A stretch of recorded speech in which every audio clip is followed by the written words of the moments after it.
All right, guys. So I'm not saying that the beginning of this movie with the fake jail suicide followed by the elaborate escape is exactly what happened with Jeffrey Epstein. All I'm saying is, we should probably look into it. We probably cut off that movie a little You, too you short. know what's crazy? What? And like this, I mean, we're not even going to talk about this at all, but I just wanted to. That guy actually kind of looks like Jeffrey Epstein a A little little bit. bit. Is like Yeah. the more mafia-tized, I guess Yeah, would be like the word. yeah, like a little more jacked, but like he could play Jeffrey Epstein in a biopic, except for the fact that he's probably much older now. Yeah. But yeah, because I just saw that in jail suicide, like that's in the it's in the news right now. All right, this is a family friendly show. We're not going to talk about Jeffrey Epstein anymore. I just wanted to bring that up. Today we're talking about the Goonies, a nice family friendly movie complete with nice little swears and fun little situations. I'm not sure, but I think that part in the beginning where Chunk is up against the wall and he spills his milkshake and he goes, shit. I think that might possibly have been the first time that I had heard the word shit when I was like 5 Really? years old watching that movie. And I was like, what's that word? I think for me it was Spaceballs. That was the first one. Fair enough. I mean, when I think about first seeing this movie, it's up there with like Spaceballs and like Young Frankenstein. It was around that same age when your parents are renting shit at the movie theaters or at the video store every week, and you finally get that age where your dad's like, "All right, you know what? You're old enough to watch this one." And you do, and you just learn a whole slew of new words, Oh, and it's it's such a really joyous exciting. moment. Yeah. Yeah, so obviously I love this movie. Most people do, but this was your first time seeing it. Yeah, it was. And to be honest, I loved it. It was such a great romp. If I could compare it, the best analogy that I could compare it to is the movie itself is a little kid with ADHD, and the plot's just like, okay, no, you have to go over here now. No, you have to go over here now. Go this way. And it's like, oh, we left this opening. No, just go this way. Okay, turn it down a little bit. Stop screaming so much. And so the movie about little kids is in itself a little kid, and I could just picture the director just going, no, you have to go this way. There's a lot of like rudimentary storytelling where it's like this happened and then this happened and then this happened, which of course they always teach you in screenwriting 101 is not how you should write. You should write this happened and then this next thing happened because that last thing happened. And I guess that's a little bit of a over exaggeration. I'm sure there's plenty of causality hidden in here, but it's a very basic movie. It's a very basic story of just kids having a fun adventure in the Pacific Northwest, and there's pirates. Yeah, it was just a fun overall. Like you get used to it. You get wrapped up in the world, and you just things come at you, and you sort of put the realism aside, and you sort of just go along as probably one of the Goonies. I mean, the like, I don't want to say obsession, but the trend over the last 20, maybe not 20, 10 to 15 years of this like peak 80s nostalgia of all these things being created out of like these molds. Stranger Things, of course, being probably like the key example. This movie is what it is based off of. This is like, I mean, it's not the only thing, but this is like the prototypical 80s summer romp movie. It came out the same year as Back to the Future, and they both have this kind of just like quintessential 80s feel to them. I love the Goonies. But we're still talking about it today, and that might be a little weird because we don't typically talk about movies we love.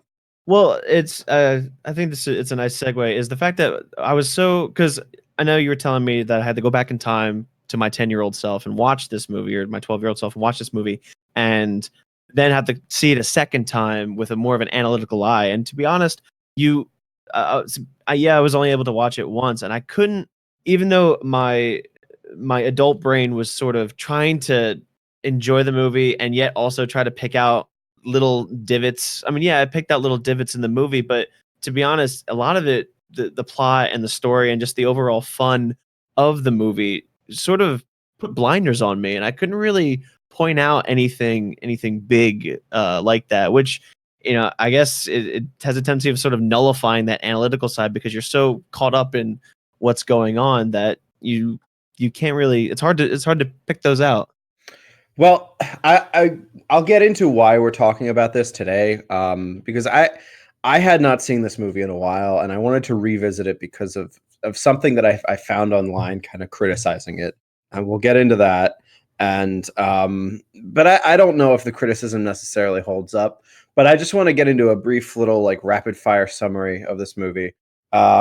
So, like I said, the plot's really simple, so it doesn't take much description, but basically, you got your quintessential American friend group. Samwise Gamgee lives in his suburban Oregon home with his family and his older brother Thanos, and they have these like cast of characters surrounding them, little friends from the neighborhood who all have their own little quirks. There's a guy who talks too much.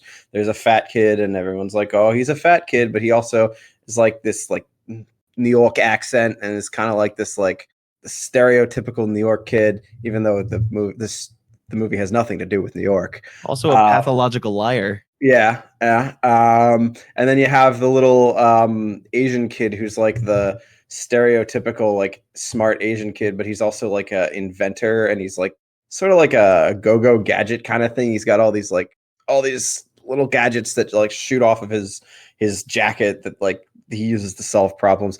It makes more sense than I'm describing it as. But basically, their neighborhood is about to be destroyed because this developer wants to build a what is it, a country club. It's another golf course, I believe. It's an 80s plot line. It could be that, it could be a shopping mall, it could be anything, just your 80s development. And they're all sad. He finds a treasure map in his father's attic because his dad's a museum curator, and then they go on a treasure hunt, and they find the treasure of One-Eyed Willie, a pirate captain from the 1600s who buried his treasure and his body of himself and his entire crew very elaborately in the Pacific Northwest. Yeah, so they must have had some pirate engineers in that crew because man, those chaps are pretty complicated. Yeah, and then they find the treasure, and the entire time they're being pursued by this crooked, no good, evil family of crime doers. And they don't really go too much into what their crime is, although we do know that they've killed one person, and they are trying to counterfeit money, but you get the sense that that's not the only thing they're doing. They're kind of just like broad strokes criminals. They just do crimes. But yeah, it's if you were ever wondering what Sean Astin did as a kid, here he is. We got baby Thanos. That was really fun to see. Yeah, it's just a fun 80s movie. There's some like little romance subplots. It's everything you want out of like a Spielberg movie. It is a Spielberg movie. He made it. And it just has that quintessential feel to it. So now for the reason why we bring it to this limelight. Yes. Is, apparently there's there's a couple plot contrivances. I believe it was what you were saying before. So I guess a year or so ago, the great Dan Harmon, who I very much admire for his work that he does, appeared on an episode of Game Grumps, and it was very funny. They talked about a lot of stuff. They play Cat in the Hat game. It's a good episode. You should check it out. But near the end of it, they're talking about like movies and like movies that how they hold up over time, and how certain movies from the past are held up as these like perfect examples of cinema from that era. And so he kind of brings this movie up in contrast to Back to the Future, which, if you recall, we have done before. And he kind of and it's a joking thing the entire time. He's like, they're cracking jokes. It's a fun show. But he tears the Goonies apart because he thinks that it doesn't hold up to something like Back to the Future, which is a fantastic movie of its own right. Because there's a lot of little logical things in the Goonies that are a little contrived, right? And I already kind of hinted at them. why do we have 1600s pirates in the Pacific Northwest? They hide their treasure in this like cave that nobody visits for like 400 years, and somehow they like create this extremely elaborate thing that causes the ship to sail out into the ocean, and they're all like perfectly posed in these positions, so it's like they all like were preparing to die in this exact position, so that they're all posed nicely around the table. There's all these elaborate booby traps all throughout. And then there's other things like it's built on top of there's this restaurant that was built on top of it, obviously much more recently, but they did like, foundation work, and they laid all these pipes. And while they're putting down pipes, which are in the movie, and they actually talk about the pipes that run out of the city, there's like pirate booby traps right next to the pipes, and you're just like, well, why didn't anyone notice this? And there's this explorer guy from the 1920s who goes like halfway down, and then he dies, and he doesn't get that far, but like just a couple feet after where he got to, there's a well that was dug, that someone dug the well, and that they are down there, and it's kind of very convenient and contrived. And guess what? I don't care. I love this movie anyway. Yeah, so none of it really. I give it the something like to call the Home Alone barrier, where you could look at the movie like Home Alone in the same limelight of like all these different inconveniences across the story or incongruencies across the story, and like how does a little kid have engineering PhD level right? There's a trap lot of placement. like Rube Goldberg stuff that Mhm. goes on in here. I mean, in the very beginning, when they open the gate for Chunk, they have this like bizarre Rube Goldberg machine that like everything in there would have to be like loaded up very specifically, and then like it opens the door, and you're not going to be able to do that again because like lines have been severed, and like, but again, So yeah, that's what I said before about it's the Home Alone defense, where right. there's definitely like plot holes, or not plot holes, like fantasy elements in a live action setting in that movie that you sort of forgive because it's all about the good fun of the movie. And there's like I said, there's things like that. And I'm willing to put the Goonies under the same umbrella of, yes, it's a fantasy. I would like to call it a fantasy in the world of in our real world. So now I kind of feel like the asshole, right? Because I suggested we watch this movie because of how all the little problems. But I'm not saying that these little problems are emblematic of like how this movie doesn't work. I actually want to make the exact opposite. And then I guess we're going to get into right now what I kind of want most of this episode to be about. So I want to talk about logic in movies. I want to kind of have a conversation about that because there's a lot of discussion about that in YouTube videos, in reviews, just the critical explosion over the last couple of years of everybody, and we're of course included in them. We're just two schmucks from New Jersey. Everybody having a little show on YouTube, doing film criticism, and a lot of it really just boils down to people whining about little plot holes and plot contrivances. And of course, there's a difference. We'll get into it. And I think this movie is a good example of where we shouldn't really worry too much about that kind of stuff, because this movie is rife with what I wouldn't consider plot holes, but definitely plot contrivances. And you wouldn't even really notice it unless you were actively looking for it. It's a good enough movie as far as the acting, the writing, and just the fun time of it, where those things, they don't jump out at you. You have to be the kind of person that just sits down and tries to find it. And I didn't want to be that guy, but like in this case, I had to. Well, it's also about the specific lens you like to view the movies in. Obviously, there's the direct logic, and then there's the realism lens that you look at things. So if you look at a movie through like this one through a realism lens, then there's a lot of things you can point out, like the 1600s pirates and the wells and the architecture of the caves and whatnot. But it's because you make that comparison towards our reality, and you can take the same lens to something like the Avengers, where you're like, well, wait a second, there aren't portals to other planets going around here. But I mean, it's to me, the more specific of a lens you try to view a movie through, and it's also about the context in which you're attempting to view the movie through. So you can have a lens, and there's the reason why you're trying to view it through that lens. And if you're doing it for some sort of notoriety or things like that, then people are going to notice, people are going to point it out, and it's going to make a lot of the analysis much less genuine, because it's not as hidden of a motive as one may seem or one may think. Mhm. And that's what I notice a lot about a lot of the YouTube criticism that I see, especially with a specific one that rhymes with Binema wins. And again, there's a reason why they do it. There's a reason they're looking at movies through a specific lens. They're doing it for a reason. And to me, it's my opinion. Obviously, I don't think that's the most genuine lens or the genuine reason of looking through that lens that is what they're doing. And I see a lot of people do that. They have spawned an entire cottage industry of people who do criticism in that specific way.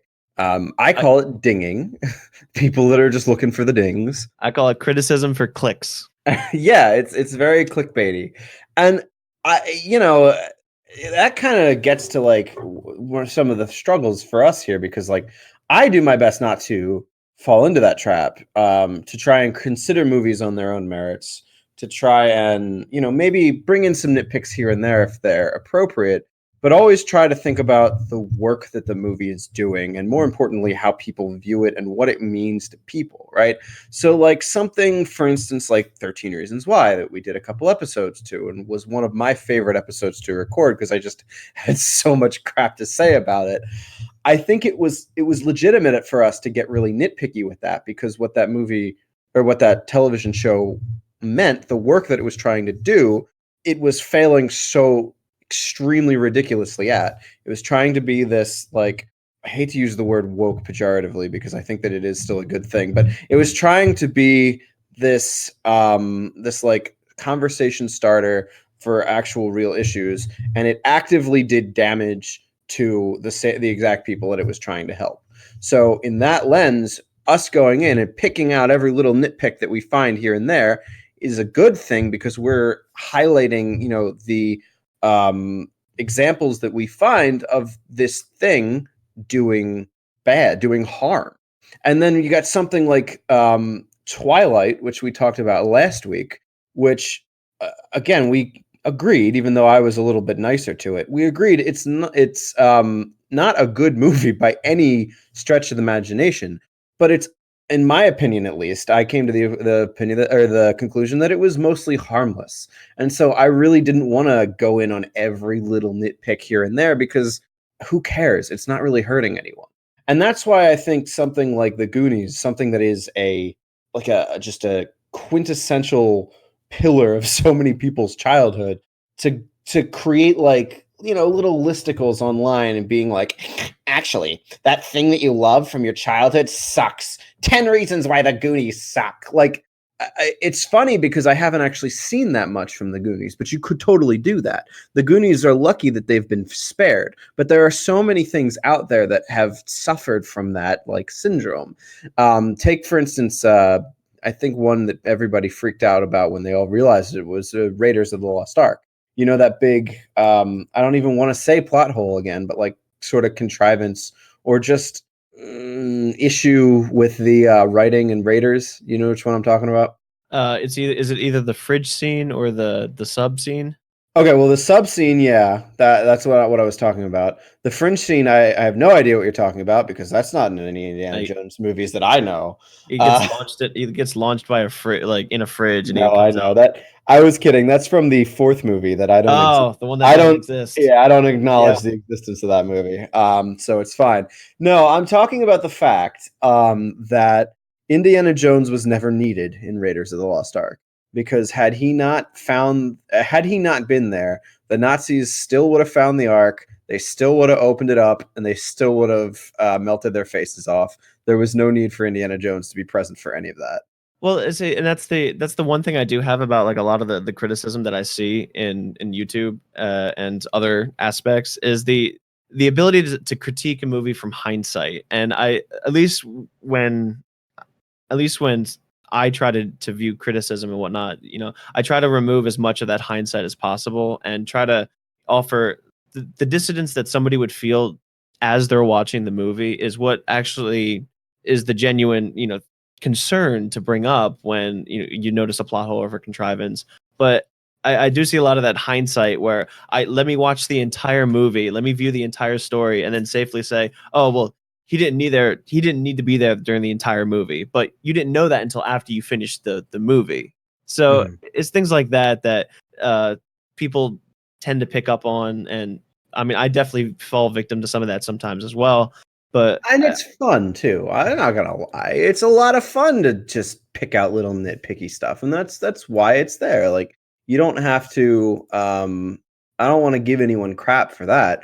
I just think we need to be careful dismissing something as a bad movie, quote unquote, because there's a couple contrivances here and there. And that's another thing that I've noticed is the removal of subjectivity and into the realm of objectivity, because a lot of critics say that this movie is objectively bad and not subjectively bad, because yeah, you can have all your plot contrivances and plot holes, but if a movie is, for a majority of it, if it makes you feel good to watch it, like the Goonies, then you can forgive a lot of those plot contrivances, because at least for me, subjectively, I think it's a good movie, even though yes, I do consider all of the plot contrivances and the inconsistencies. And it's when people go into the realm of objectivity that sort of rubs me the wrong way, because I know when we produce these episodes, it's never about objectivity.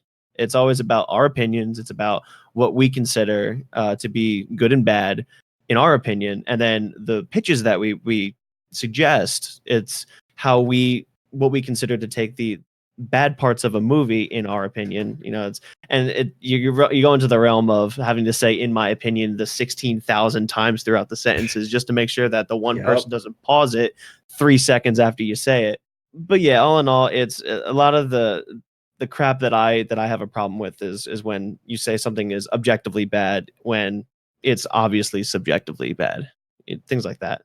Yeah, I think. Well, I teased this before, and I don't know if we ever got to it, but just to set the record, the difference between a plot hole and a plot contrivance is basically just the difference between what's possible and what's probable. Yeah. A plot hole, it's a very specific thing, and people call things plot holes that aren't. A plot hole is when a movie violates its own logic that it set up prior. Whereas a plot contrivance is just anything that happens that's a little bit too convenient. So, like, for years, everyone has said the biggest plot hole in Star Wars is that they build this giant death machine and there's this little, like, opening where, you can fire stuff in and it would blow up. That's not a plot hole because at no point did they, like, specifically say that that was impossible. It's just it's a contrivance. It's a little convenient. Like, it's a little convenient that there's this little hole, and if you shoot in there, it blows up. And, like, you can be dismissive of it, but also it's Star Wars. Like, get over it. It's a good movie. Everyone loves it. Just stop. Nobody likes you. Just stop. Well, and that's the other thing. It's like, yeah, there's the plot contrivances and the plot holes and the differences between them. But I believe that both of which are very important to consider when it comes to critiquing movies, because sometimes the reason why a plot contrivance or a plot hole exists in the movie is usually because of either a gap in the story writing, and I don't want to say it's lazy story writing, but it's definitely a misjudgment, or the writer or director missing that aspect and not looking into that hole. After all, it's just somebody writing a story. It is a story that somebody carefully constructs with certain elements, and this is something that we have to consider when these plot holes exist. And I definitely agree that if the logic of the movie completely falls apart and you cannot, if it's so egregious that you can't ignore it, then that is definitely something that you can dismiss a movie as being bad on those grounds. But would you say that if you have too many plot contrivances in an otherwise good movie, is that enough for you to call it a bad movie? Well, I always definitely say that what I always consider to be a bad movie is the dissonance that it creates when it comes to my observation. So basically, if a movie makes me feel either cringy or in a negative mood, then I would consider it a bad movie. And there's obviously exceptions to the rule that you have movies that are so bad that they're good and things like that, but they're definitely exceptions. But so if you have a movie that's generally trying to be a good movie based off of its story, and you're watching the movie and then you start feeling the dissonance of, oh, this logic doesn't make sense, or this part doesn't make sense, or wait, I thought that character was afraid of the dark, why are they going into a cave all of a sudden? So things like that, bits of dissonance that add up over a period of time. And if the summation of those dissonances lead to a negative experience, then that's what I would consider a bad movie. I think the point you're trying to make then is that it doesn't matter unless it reaches a point of, let's even say, uncanniness where you notice it, right? Yeah, there's definitely a threshold. And then what you can do is, for the movies that are so bad that they're good, like The Room, for example, obviously they're not so bad that they're good to start out with. It's always, for some reason, after you watch the movie, you get that bad taste out of your mouth, and then you look back at it and the little parts, and then you analyze it in an ironic sense. And that's when you consider it so bad it's good. But nobody's ever seen a bad movie and be like, oh, I get it because irony, unless they're trying to impress somebody. Because I think that, I don't want to say that you made my point, but I think that if I how do I describe this? I think it comes out to how you plan on watching your movie, right? If you go into a movie and you're just like, I'm going to analyze this movie from the most logical perspective I possibly can, and if I find any inconsistencies, it is automatically a bad movie. And then you're lowering the threshold. Right. And I think that so the whole crux of this discussion, it's rooted in a sort of a controversial YouTube video essay that I came across a while back, made by this guy who I respect. I've seen things of his that I like, but I don't think everything of his is perfect. But his name's Patrick H. Willems. Part of the reason why I defend him is because he, like me, is part of the vocal minority who very much love The Last Jedi. Don't worry, that episode's coming, trust me. But he had this whole video essay about plot holes and how he thinks people need to shut the hell up about plot holes, because all of the criticism online is just people going on and just dinging, like ding, ding, ding, plot hole, ding, ding. And I think it has definitely, there's been a lot of pushback from a lot of people who made responses to him, kind of calling him out. And I think that it's kind of led to a bit of a debate, and I think we're kind of having it right now. But I still think that the crux of his argument is correct. That if you don't notice it otherwise, then there isn't a problem. And I don't know if he ever goes out and says, like, oh, there's never any problems with logic in movies at all. I think there are instances when if you notice that the movie logic, like if the movie logic is so bad that you are actively noticing it at any given moment and it takes you out of the experience, that's what he's talking about. I think that he would even agree that that's a problem. But I think that a lot of people jumping on him are using that as kind of the hole in his argument, when his whole point is we shouldn't be sitting down and watching movies just from the perspective of, I'm going to find little nitpicks wrong with this. But see, the issue with that I find with that is I think he's strawmanning it a bit there, because a lot of people, again, this is sort of on a bit of a spectrum, because let's take a Star Wars movie, for example. I'm not that big of a Star Wars fan, so I can watch the Star Wars movie and I can miss a lot of its inconsistencies. But if you have somebody like you, or a really big fan, like someone who is a fan of Star Wars, watching the movie, they can pick up much quicker on a lot of the inconsistencies that may exist. Maybe a race of aliens is blue in the movies instead of pink, and I guess that's a bad one. But like let's say the culture of an alien race that they've read about is different there, and then that impacts the story in a specific way, or this is how a certain thing is supposed to act and things like that. Especially when you have to go off of like books and previous movies and stuff like that, it's really hard to view movies in a vacuum per se. And so you have these people that have grown up with a lot of these movies, especially if they're sequels, that can pick up on a lot of the inconsistencies, not consciously, but because they're so immersed with the lore. And I think he's sort of roping them into the people that are actively trying to destroy a movie as they're watching it.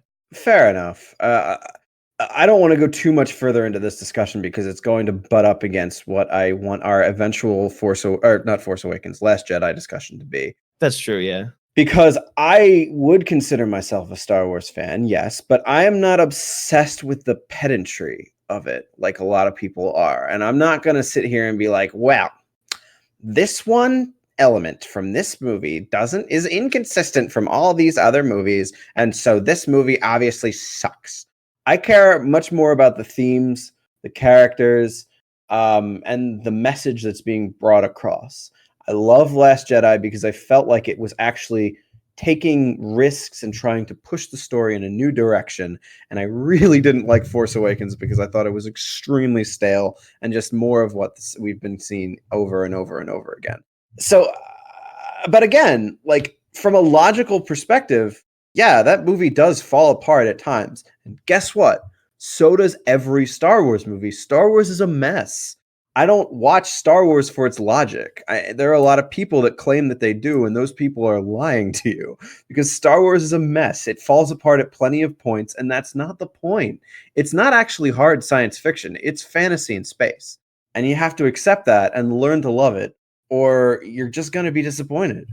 Yeah, and I think I know I didn't agree that much with the video when I watched it, and it was mostly because I feel like he's excusing bad storytelling or bad writing, because apparently, to me, according to him, it doesn't matter if you have a plot hole or a plot inconsistency, but when I'm viewing a movie and I detect let's say I detect these plot inconsistencies subconsciously, like I just say, oh wait, that doesn't make sense, then yeah, in the grand scheme of things, it might not matter to the whole story. I might have enjoyed the whole story, but imagine if a writer took the extra time to really research their movie and research their script and their story and then fixed that plot inconsistency. Then the movie would have been so much better. And I agree, but I think that is the difference between a good movie and a great movie, not a shit movie and a passable movie. Well, yeah, and but that's the thing. It's like then I should be able to nitpick, not nitpick, but like I should be able to point out those inconsistencies because I wanted this movie to be greater. I wanted its potential to be fully seen. And yeah, a lot of people sort of direct the nitpicking towards like this is a bad movie, but for me, there might be a lot of bad movies that because of bad writing, they could have been great movies just Yeah. because. And it's only because of lazy or bad writing that it turned into bad movies. I think that's fair. I mean, I like for one, like one of my favorite movies of all time is Fargo, and that movie is rock solid with its logic. But I'm not going to say that everything that doesn't live up to that logic is a bad movie. It just doesn't hit the points that I need it to hit to be my favorite movie of all time. The Goonies does not hold up logically to Fargo, but I'm not looking for it to. I'm just looking to have a fun romp through the 80s with our friends from Astoria, Oregon. And the other thing I want to bring up with this sort of stuff is that it's because we have great movies out there that sort of sets the standard for us as watchers to say, oh well, these movies are being made by similar people that wrote something like I don't know, What's your favorite movie? Do you have a favorite movie? Wally. Really? Yeah. So Sorry, yeah, I wasn't trying to laugh at you. It's just surprising, but go no, ahead. so yeah, so a great because Wally is very critically acclaimed. It's a great movie, and some you have things like that where you have these people that take the time and they invest in their movie and they invest in their story and they output great things. And we as film watchers and just regular audience members, we watch this and we it's like a muscle where we work out our ability to point out great things in movies, and it's not about nitpicking the negative things, but it's finding the lack of those great things in movies that maybe a lot of us who have seen these much better movies or have seen good movies are able to detect those things. Mhm. So like, I don't think it's out of any sort of maliciousness, but I mean, you do have the critique for clicks culture and people who are actually trying to make a living by just destroying movies that are just like, I mean, yeah, you can find inconsistencies with everything, but at the same time, it's all about whether or not you want to be genuine with it. And I think people who watch or who watch these videos and listen to these videos, they can detect when something's being genuinely discussed. Fair enough. And I think we try to be as genuine as possible. We're only going to tear something to pieces if we think that it's actively doing bad. Or if we think it had so much potential, That's true. Yeah. which is the result of our pitches. I don't really think that there's anything like that I think is particularly, as much as I wanted to bring the Goonies into this conversation as this example, I don't want to change anything about the Goonies. I would change probably one thing. I thought as much as I would love Thanos in the Goonies, the teenagers weren't really necessary. I would have loved if they took those three out and put in a girl Goonie. That's true. It would have been a nice tough. I mean, again, this is nickel and diming and just this is small nitpicking about small changes, but I think there would have been a lot better chemistry if they had a fifth Goonie, a female Goonie who was tough. You know, she is strong because she's a Goonie. They grew up on the Goondocks, so and because she's the only girl, she has to be as tough as the 80s boys. Like the girl from It without all the really, really creepy, perverted Stephen King stuff. Yeah, I don't want gangbangs in the Goonies. Sorry. And I think that would have been a good addition. If I were to venture a guess, I think the reason why it happened the way it did was because they wanted a love thing that they could really work with, and they didn't really want to make 10-year-olds like. That's true. You can have cute little, like, you know, hand holding, maybe. Yeah, but this movie was trying to be a little bit more not mature, but like, you know, they say shit and they like make sex jokes and like it's. I mean, that one loud kid was handling a Pepsi can like a beer. So yeah, exactly. Like that's the kind of stuff that they're going for. Actually, one more little anecdote from my childhood.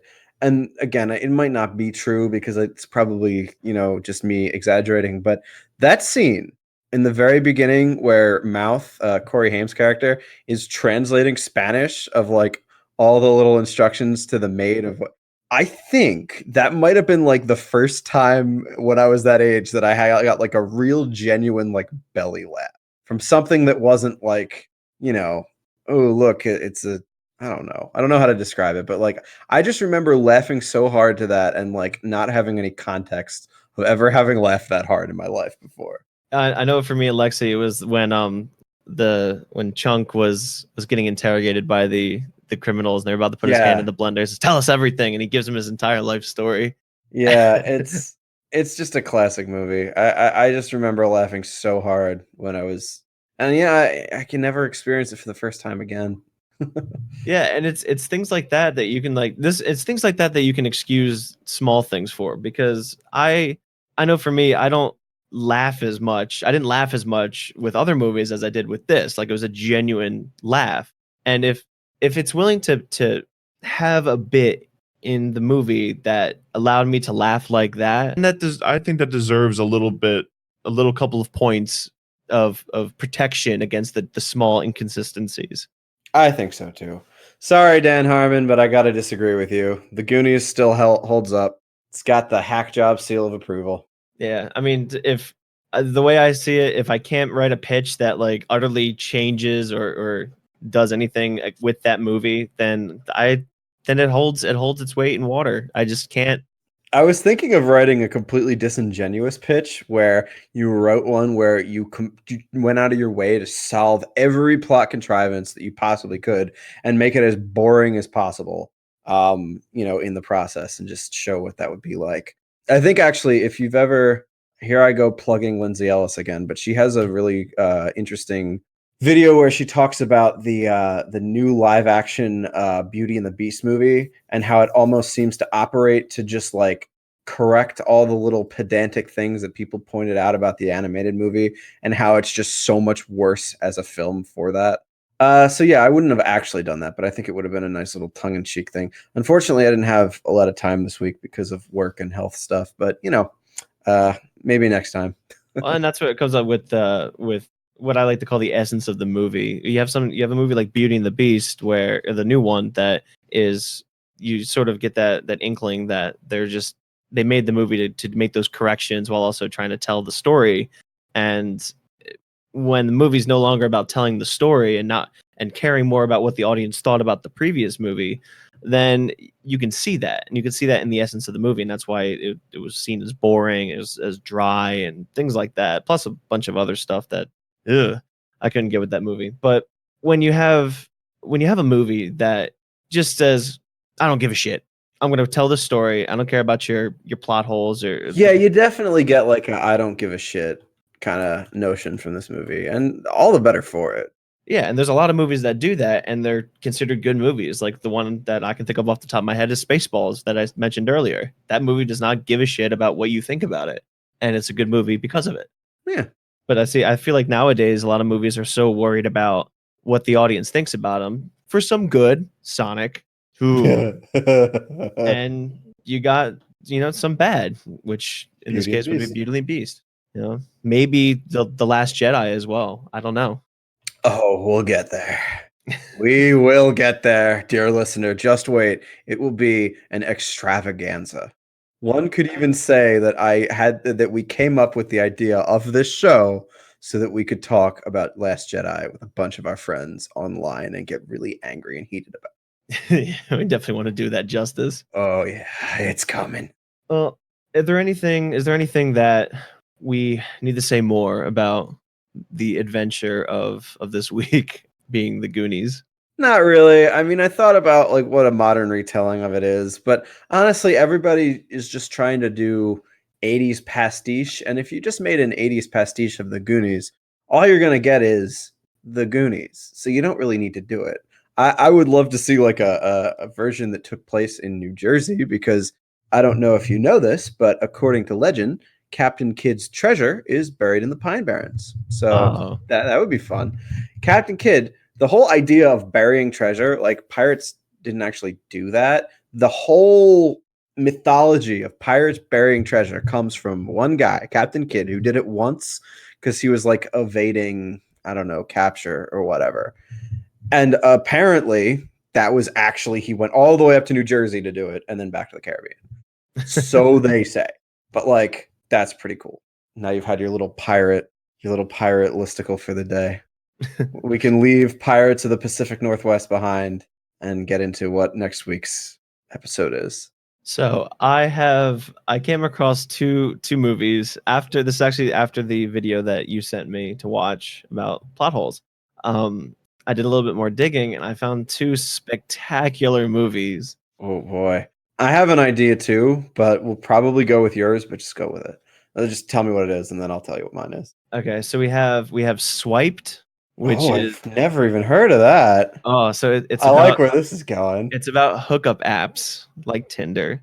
Wow. And apparently, I was told that review shows like ours shouldn't do this because it's giving the creator more publicity. But apparently, this movie's so terrible that upon criticizing it, the owner will contact you and issue you copyright strikes and takedowns Oh, that because of sounds like it. fun. That'll actually be a good test.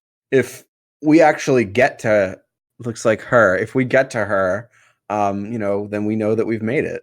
So we got that. What other ideas do you have? And then the other ones is Holmes and Watson. Oh Apparently the worst movie that God. Netflix wouldn't even take. Yeah, no, that one I know. That one I'm familiar with.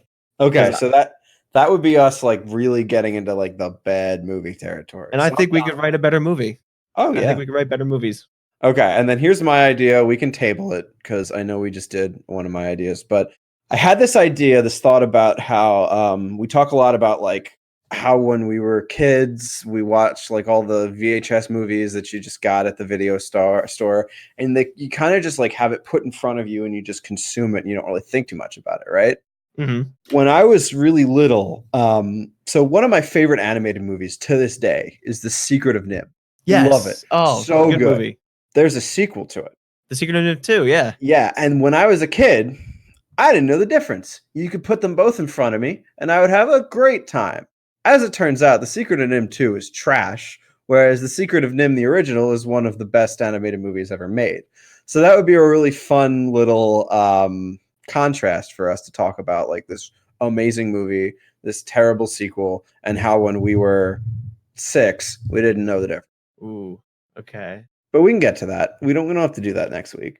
I'm curious about this Swiped movie. I think you would definitely see this movie as problematic because that's what everybody sees this. I see this as problematic, and I am not that much of Ooh, a.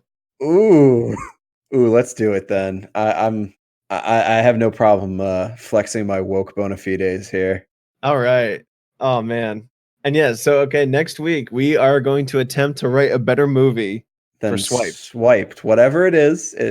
Apparently, it's about dating apps. I have never heard of it, but I'm so excited. All right, and until then, we will see you all next time. See you guys.